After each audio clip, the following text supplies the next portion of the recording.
Hi, good morning everyone. Today we are starting with the question series for examination June 26 attempt for text session. आज हम लोग PGBP specifically सिर्फ PGBP के उन question से start करें जिनके बहुत ही हाई चांसेस है कि वो एग्जामिनेशन में आ सकते हैं. एक क्वेश्चन जो कंपलसरी 2-3 अटेम्प्ट से आ ही रहा है, दैट इज नेट प्रॉफिट वाला क्वेश्चन.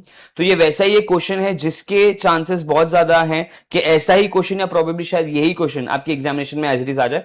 तो start to end just try to understand कि हम कहां से अपना क्वेश्चन स्टार्ट कर रहे हैं, how to appear such questions, and make sure कि एट द एंड आपका आंसर गलत ना हो, क्योंकि आपका फाइनल आंसर करेक्ट होना चाहिए. टैक्स सेशन में आपके मार्क्स फुल स्कोर करने के लिए एंट्रीज के मार्क्स आपको मिल भी सकते हैं, नहीं भी मिल सकते. तो लेट्स जस्ट मेक श्योर कि अपना फाइनल आंसर सही हो. Let's start reading the question and analyse कि हमें इस क्वेश्चन में पूछा गया है. Mister Neeraj, a resident individual age 55 years, is an interior designer. He had also started a business of publishing books on interior designing on 1st April 22 for providing in-depth knowledge to builders and home buyers. His total turnover, just a second, his total turnover and gross profit from the business and profession is rupees 16 crore. अब देखो, ये 16 करोड़ जो हमें दिया है ये turnover है, ये हमारे काम का नहीं होता है. हमारे लिए काम की चीज है the net profit as per the profit and loss account after debiting crediting the following items was rupees 1.27 crore. तो हमारा नेट प्रॉफिट हमें कितना दिया हुआ है क्वेश्चन में? 1.27 CR. And also they've given कि जो आपको 1 और 2 पॉइंट दिए हैं that is already debited and credited. तो अगर इनमें से कोई एंट्री गलत होगी तो हमें वो रेक्टिफाई करनी पड़ेगी. The first entry given is he purchased an annual publication on interior designing from the local market for rupees 8500 on 10th May 24 and paid the whole amount in cash. पहली बात तो ये समझ लो कि आपका प्रीवियस ईयर इस question में 24-25 है, असेसमेंट ये 25-26 है. हमें बोला है कि 8500 में आपने एक पब्लिकेशन खरीदा.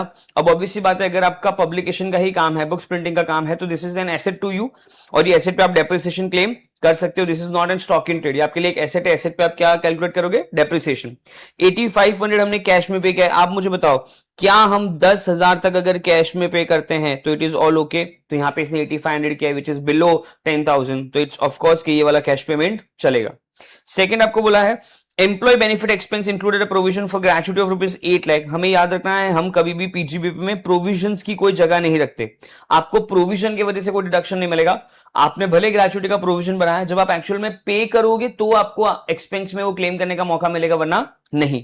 तो provision for gratuity of rupees 8 lakh made as per the actual report, out of which 2 lakh has been paid on 30th December 24, 3 lakh has been paid on 31st January 25 and 3 lakh has been paid 30th April 2025. तो देखो 30th April 25 हमारा यहाँ पे previous year change हो गया, तो ये 3 लाख वाला खर्चा तो हमें डिडक्शन मिलेगा नहीं. लेकिन बाकी की दो जो एक्चुअल पेमेंट आपने कर दिया इसी साल, एक 3 लाख वाला और एक 2 लाख वाला, ये 5 लाख हमें अलाउड हो जाएगा यहाँ पे. बाकी का जो 3 लाख बचा वो अलाउड नहीं होगा क्योंकि वो हमने पे किया है अगले साल.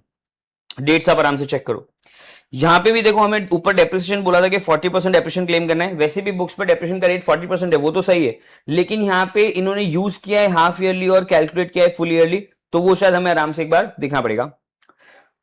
Third, depreciation includes 50,000 charge on installation of solar lighting system on 10th November 24 at the factory premises, which is used in the publishing of books of interior designing. The cost of installation was 4 lakh. He also received subsidy of 1 lakh from the government of India for installation of solar lighting system. यहाँ पे देखो हमने एक solar system lighting system लगवाया है which is also company का asset जिस पर आप डेप्रिसिएशन क्लेम कर सकते हो कैपिटलाइज करके इस अमाउंट को. हम इस पर डेप्रिसिएशन तो क्लेम करेंगे, रेट 40% ही है, but the only thing to remember is हमें ऐसा लग रहा है कि 1 लाख की जो सब्सिडी मिली ये तो हमारे कॉस्ट में से माइनस हो जाएगी, लेकिन ये माइनस होगी नहीं क्योंकि ये सब्सिडी आपको सोलर लाइटनिंग के लिए नहीं मिली है, इंस्टॉलेशन के लिए मिली है. हम एक्चुअल कॉस्ट में एसेट के एक्चुअल कॉस्ट में वो सब्सिडी माइनस करते हैं जो हमें सिर्फ एसेट के लिए मिलती है. तो अगर ये सोलर लाइटिंग जो हमने परचेज की इसके लिए हमें कोई सब्सिडी मिलती तो हम एक्चुअल कॉस्ट में से माइनस करते, बट ये क्योंकि इंस्टॉलेशन के लिए मिला है तो ये एक्चुअल कॉस्ट में से माइनस होगा नहीं. तो एक्चुअल कॉस्ट जो हमारी 4 लाख थी वो 4 लाख ही रहेगी. एडिशनल इंफॉर्मेशन में हमें दिया है Mr. Neeraj paid rupees 20 lakh as the tuition fees from his own sources, including rupees 2 lakh as development fees to a foreign university for his son postgraduate course. He also paid rupees 4 lakh as an interest on an education loan of 35 lakh. आपको यहाँ पे एक payment दिया है, but ये payment business का payment नहीं है, तो बिजनेस में इसकी कोई एंट्री नहीं आएगी. हाँ, अगर आप 80E में डिडक्शन क्लेम करने के लिए एलिजिबल हो तो आप चैप्टर 6A के डिडक्शन में ये एजुकेशन लोन के नाम पे 80E के नाम पे आप डिडक्शन क्लेम कर सकते हो अगर एलिजिबल हो. तो ये हमें देखना पड़ेगा कि न्यू स्कीम फॉलो कर रहे हैं या old scheme. Next is Mr. Neeraj by oversight did not record depreciation of rupees 1500 on designer equipment in the books of account and considering the amount insignificant decided not to claim it. तो इन्होंने एक depreciation claim नहीं किया है 1500 का on designer equipment in the books of account. And the third one is he had transferred rupees 50,000 to his wife Miss Sunita in financial year 2023 without any consideration. This amount was given by Mrs. Sunita as a loan to Mr. Samarth. Mrs. Sunita earned rupees 20,000 as an interest during the previous year 23-24, which was also lent to Mr. Samarth during the financial year 24-25. Mr. Sunita received 20% per annum on 70,000. तो इस साल उसको 70,000 का income हुआ है, लेकिन हमें याद रखना है कि जब आप अपनी वाइफ को कोई भी पैसा देते हो जिससे वो इनकम अर्न करती है तो वो इनकम आपके हाथ में क्लब कर दी जाती है, लेकिन एक बार इनकम अर्न करने के बाद वही पैसा वापस से कहीं पे लगा के आपकी वाइफ कोई पैसा कमाती है तो वो क्लब नहीं होता, क्योंकि वो उसने उसकी स्किल और इंटरेस्ट के बेस पे कमाया है, उसके स्किल को यूज करके कमाया है, अपना दिमाग यूज करके कमाया, तो वो आपके हाथ में क्लब होगा नहीं. His 17-year-old daughter received 5 lakh for acting in mythological show. अगर आपकी किसी भी माइनर सन या माइनर डॉटर को इनकम होती है तो वो पेरेंट्स के हाथ में क्लब कर दी जाती है, उस पेरेंट के हाथ में जिसकी इनकम हायर होती है. लेकिन अगर आपका चाइल्ड डिसेबल्ड है या फिर वो खुद के स्किल टैलेंट पे अगर पैसा कमाता है तो वो कभी भी क्लब होता नहीं है. Next, he sold a large printing machine, the only asset in the block, which was originally acquired for rupees 3 lakh on 2nd October 22 and depreciated at 50% per annum. तो हमारे पास एक एसेट था, ब्लॉक में एक ही asset था, इसको हमने बेच दिया है. 3 लाख में हम लाए थे, 15% का रेट था और इसका the machine was sold for rupees 2 lakh, 2 lakh में हमने बेचा है. तो बस हमें देखना है कि हमें शॉर्ट टर्म कैपिटल गेन होने वाला है, शॉर्ट टर्म कैपिटल लॉस होने वाला है, क्योंकि एक ही एसेट था. अगर ब्लॉक में एसेट नहीं रहा तो एट द एंड आपको या तो कैपिटल लॉस होगा या तो कैपिटल गेन होगा. During the financial year, he recruited 5 new regular employees on 1st June 24, each receiving monthly salary of 20,000, and 10 new regular employees joined on 1st July 24, each receiving a monthly salary of 26,000. ये भी देखो एक expense का amount है, ये हम claim कर सकते हैं. इसका डिडक्शन कहां पे? चैप्टर 6A में 80 JJAA में ज्यादा आदमी आओ उस वाले सेक्शन में हम चाहे तो इसका डिडक्शन क्लेम कर सकते हैं, क्योंकि जब आप न्यू एम्प्लॉयज को सैलरी पे करते हो, न्यू एम्प्लॉयमेंट बढ़ाते हो, तो सेक्शन में आपको 30% का डिडक्शन मिलता है, जितना भी आप सैलरी पे करते हो उतने का. तो we have to remember it. And the last one is royalty of 4.9 lakh was paid to mister Joy non resident 30 June 23. ये जो साल है ये पिछला साल है, हमारा करंट ईयर 24-25 था, तो उस साल आपको एक पेमेंट करना था, आपने किया था without deducting tax deducted at source, TDS काटे बिना. अगर आप नॉन रेसिडेंट को टीडीएस काटे बिना पेमेंट करते हो तो 100% क्या होता है? डिसअलाउड. तो ये उस महीने में तो 100% डिसअलाउड हो गया होगा. अब इस साल देखो, इस साल उन्होंने बोला है कि 24-25 में आपने टीडीएस कट करके गवर्नमेंट को पे कर दिया, तो जो एक्सपेंस हमें तब अलाउड नहीं हुआ था टीडीएस ना काटने के, जैसे इस साल अगर हमने टीडीएस पे कर दिया तो इस साल हमें वो 100% अलाउड हो जाएगा. तो इस साल हमें वो खर्चा पीजीबी में अलाउड हो जाएगा. चलो अब एक बार इस क्वेश्चन का सॉल्यूशन स्टार्ट करते हैं. हमने क्वेश्चन एनालाइज कर लिया है. आपको भी एग्जामिनेशन में इस क्वेश्चन में जैसे हमने इंपॉर्टेंट चीजें मार्क की है, जो आपको भी इंपॉर्टेंट लगता है उसे आपको मार्क कर लेना चाहिए. And I am absolutely sorry, I know that I speak too fast, so if I am going too fast आप प्लीज यूट्यूब पे स्लो कर लेना वीडियो का रेट अगर आपको लग रहा है तो. बाकी अगर समझ पा रहे हो तो वेल एंड गुड. तो फटाफट सॉल्यूशन की तरफ बढ़ते हैं इस क्वेश्चन के.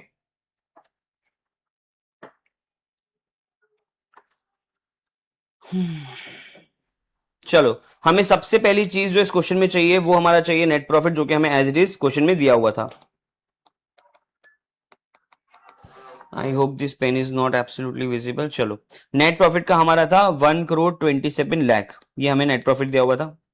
अब पहली चीज हम यहां पे लिखना शुरू करते हैं, add items of expense not allowable while computing business profit. वो चीजें जो एक्सपेंस की साइड पे दिए हुए थे ऊपर, लेकिन हम पीजीबी में भी अलाउड करेंगे नहीं, उन्हें हम ऐड बैक कर रहे हैं. सबसे पहला डेप्रिसिएशन ऑन बुक्स, जो कि इन्होंने क्लेम किया हुआ था 3 लाख का. Depreciation on books is allowed. Depreciation of books अपना पहला वाला इन्होंने दिया हुआ था 8500 वाला, जो कि कैश पेमेंट वाला था.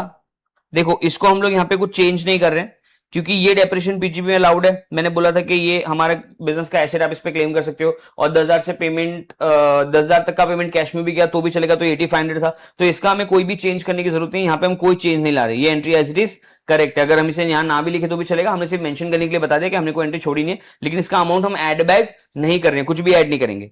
सेकंड की बात करते हैं, जो हमने पढ़ा था प्रोविजन फॉर ग्रेचुइटी, उसमें हमने देखा था कि दो पेमेंट आपने एक्चुअल में इस साल किए हैं। प्रोविजन तो 8 लाख का था, प्रोविजन हम अलाउड नहीं करते, एक्चुअल अगर आपका खर्चा लगता है तो अलाउड करेंगे। तो एक्चुअल में इस साल आपने 2 लाख और 3 लाख का ग्रेचुइटी पे कर दिया था, 5 लाख पे कर दिया था। जो 3 लाख आपने पे नहीं किया था उसको हम वापस से एड बैक कर रहे हैं, क्योंकि प्रोविजन के नाम पे वो अलाउड होगा नहीं। और आपने पे भी किया है तो वो अगले साल किया है, तो इस साल तो वैसे भी अलाउड नहीं होगा। तो ये दो चीज हमने ऐड कर दी। अगर हम इसे ऐड कर देते हैं यहां पे, और एक और चीज हमें ऐड करनी बाकी है, डेप्रिसिएशन ऑन सोलर लाइटनिंग। देखो वैसे तो सोलर लाइटनिंग पे भी हमें डेप्रिसिएशन अलाउड होना चाहिए, लेकिन उन्होंने ऊपर गलत कैलकुलेट किया हुआ है, इसलिए हम वापस से ऐड कर रहे हैं। हम सही कैलकुलेट करके बाद में माइनस करेंगे। तो डेप्रिसिएशन ऑन लाइटिंग हम लोग माइनस कर रहे हैं 50,000 के प्राइस पर। 50,000 का कॉस्ट था, वही एज इट इज ऐड कर रहे हैं यहाँ पे। इन्हें ऐड करने के बाद अभी तक अगर हमारा नेट प्रॉफिट देखा जाए तो दैट इज 1,30,50,000। ये अभी तक का हमारा नेट प्रॉफिट आ गया। Now let's move forward. हम यहां पे लेस करना शुरू करते हैं ऐसे अमाउंट जो कि हमें एक्सपेंस में अलाउड होने चाहिए थे, लेकिन अभी तक हमने अलाउ नहीं किए हैं। पहला हमारा रॉयल्टी वाला पेमेंट, हमने रॉयल्टी का पेमेंट किया था 4,90,000 का, लेकिन तब हमने टीडीएस पे नहीं किया था, तो हमें उस साल अलाउड नहीं किया था। इस साल हमने वापस से उस पर टीडीएस पे कर दिया है, तो इस साल हमें वो अलाउड हो जाएगा। तो यहां पे वापस से उसे माइनस कर देते हैं 4,90,000। ये खर्चा इस बार हमें अलाउड होगा। अब देखो ये खर्चा ऊपर डेबिट किया हुआ नहीं था, लेकिन इनकम टैक्स में अलाउड है, तो हम यहाँ पे डेबिट कर रहे हैं। अब डेबिट का मतलब क्या हो गया, मुझे इसे नेट प्रॉफिट में से माइनस करना पड़ेगा, तो हम यहाँ पे माइनस कर रहे हैं। यहां पे सब्सिडी माइनस नहीं होगी, जो कि मैंने आपको एज इट इज बता दिया था, क्योंकि वो सब्सिडी हमें इंस्टॉलेशन के लिए मिली थी डेप्रिसिएशन वाले केस में। उसका चलो अभी कोई ट्रीटमेंट नहीं, उसकी बात नहीं करते। यहां तक अगर ये माइनस करें तो हमारा नेट प्रॉफिट अब यहां पे हो जाता है 1,25,60,000। चलो यहां पे हम दूसरी चीजें ऐड कर रहे हैं, लेस डेप्रिसिएशन। अब जितना भी डेप्रिसिएशन हमने ऊपर डिसअलाउड कर दिया था क्योंकि गलत था या सही नहीं दिया था, उसको हम वापस से यहां पे माइनस करें। तो पहला डेप्रिसिएशन यहां पे माइनस करते हैं सोलर लाइटिंग वाला। सोलर लाइटिंग आपने परचेस की थी 3 लाख रुपए की। 3 लाख इंटू 40% जो रेट था, इंटू 50% कर देते हैं, क्योंकि ये आपने देखो अगर हम देखें तो हमने सोलर लाइटिंग हमने परचेस किया था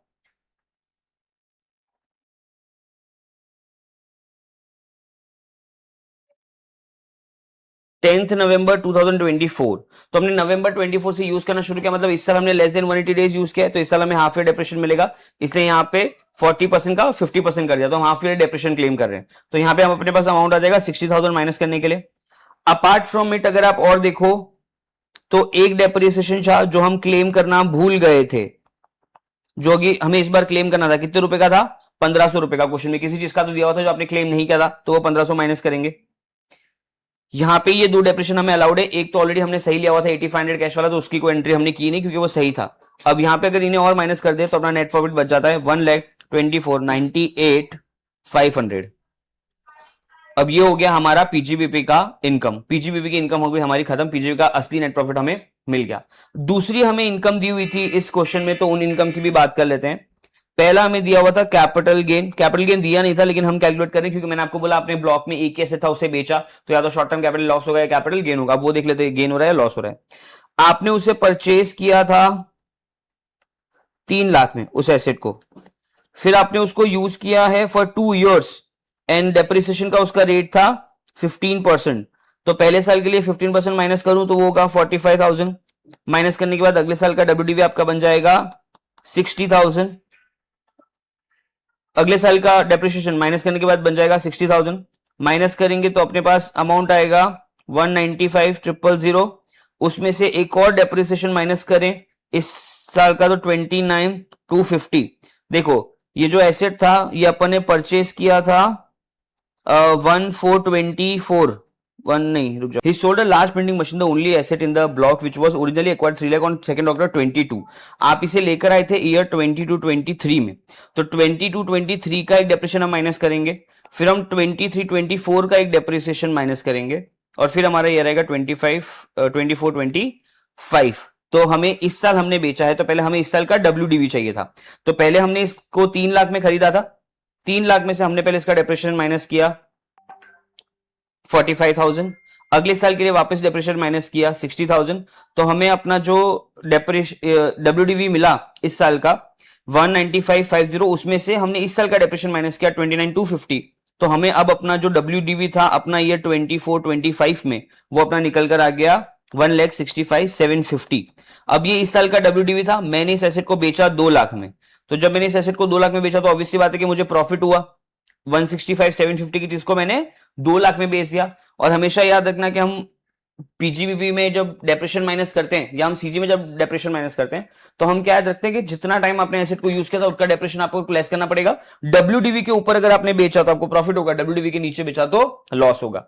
तो हमने यहाँ पर WDV के ऊपर बेचा है, तो हमें कितने का प्रॉफिट हो गया यहाँ पर 34,250। तो मेरा शॉर्ट टर्म कैपिटल गेन आ गया 34,250, मेरे सीजी की भी इनकम आ गई। अब बचता है अपना IFOS का इनकम। IFOS में अगर हम लोग देखें तो यहां पे अपन को बोला हुआ है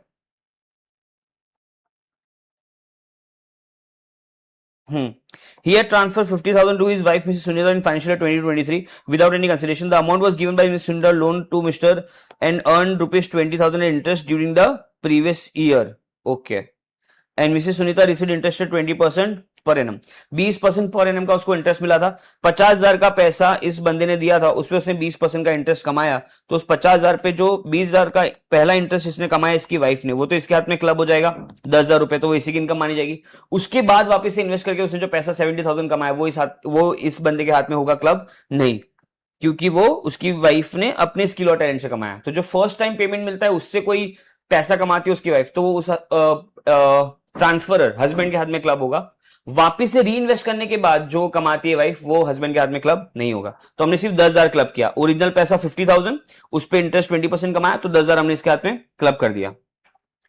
इसके अलावा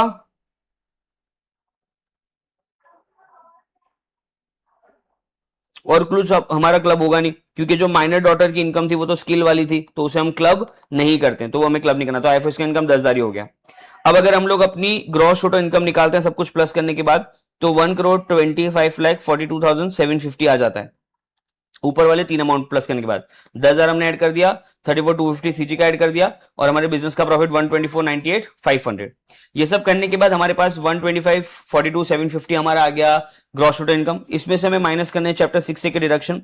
अब यहाँ पे 80E तो मिलेगा नहीं, क्योंकि दिस बंदा इज फॉलोइंग 115 BAC। 115 BAC में हमें 80C से 80U तक के मैक्सिमम डिडक्शन नहीं मिलते, सिर्फ 2-3 ही मिलते हैं। एक तो 80 CCD 1B वाला 50,000 एक्स्ट्रा वाला, NPS वाला, और 80 JJAA और एक और मिलता है। तो 80 JJAA का डिडक्शन हमें यहाँ पे मिलेगा। अब यहाँ पे अगर अपन देखें तो 20,000 was the paid salary to all the employees. 10 employees हमने नहीं लिए थे, 4 और 6 करके, इंटू 5 इंटू 30%। ये जो हमारे टोटल 15 एम्प्लॉइज थे नए, 5 और 10 वाले, उन पे हमें 30, उनकी सैलरी का 30% हमें अलाउड किया जाएगा। तो हम लोग वो अमाउंट निकाल रहे, that amount comes to 3 lakh. तो ये 3 लाख का डिडक्शन हमें मिल जाएगा 80 JJAA में, 80 JJAA में। तो अब हमारा टोटल इनकम बनकर आ जाता है 1,22,42,750। अब इस पे आपको टैक्स लायबिलिटी निकालनी है न्यू स्कीम से 15 BAC से। तो आई नो कि आपको वो तो पता होगा, अप टू 24 लाख अपना प्रॉफिट बन जाएगा, सॉरी अपना टैक्स बन जाएगा 3 लाख। उसके ऊपर जो भी अमाउंट है बैलेंस पे आप 30% लगाओ, अपना टैक्स लायबिलिटी निकालो। एक बार आपके पास टैक्स लायबिलिटी आ जाए तो आपको इसमें 15% का सरचार्ज ऐड करना पड़ेगा, क्योंकि टोटल इनकम 1 करोड़ से ज्यादा है। सरचार्ज हम लोग ऐड करेंगे तो हमारे पास सरचार्ज के साथ वाला टैक्स लायबिलिटी आएगा, प्लस हम लोग 4% का सेस करेंगे तो हमारा टोटल टैक्स लायबिलिटी आ गया। जो भी आए, अगर ये पीछे का फिगर 0 नहीं है तो आपको इसको राउंड ऑफ करना पड़ेगा, वो आप मत भूलना, हमें राउंड ऑफ करना है। ऑलराइट, चलो टेक केयर, हैव फन। ऐसे ही और 2-3 क्वेश्चन मैं अपलोड कर रहा हूं, आज ये देख लो, अभी ये देख लो, इसके बाद मैं शाम तक एक और क्वेश्चन अपलोड करूंगा, वो भी देखना मत भूलना।